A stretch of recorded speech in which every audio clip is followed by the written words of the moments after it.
How do you game out Tuesday's or Wednesday's argument? I'm quite optimistic, and Shannon, what I can tell you is that because of what the Chinese did on October 8th, threatening to put export controls on any rare earth products that they produce that had 0.01% of rare earths produced in China, that they were going to try to control those, and the president was able to push back using his Ieepa powers. If that's not use of an emergency power, at an emergency time, I don't know what is.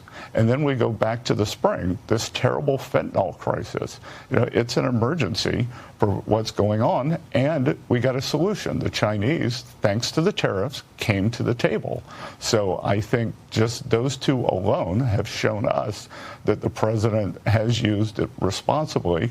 And then on the third part, with the reciprocal tariffs, there's something called a tipping point, and these trade deficits that we've had for years, 20, 30 years, especially since the China shock in the early 2000s, we were close to a breaking point, and the president did not want us to get there. Imagine if someone had held their hand up in 2006, 2007 and said, we're on the verge of a housing crisis.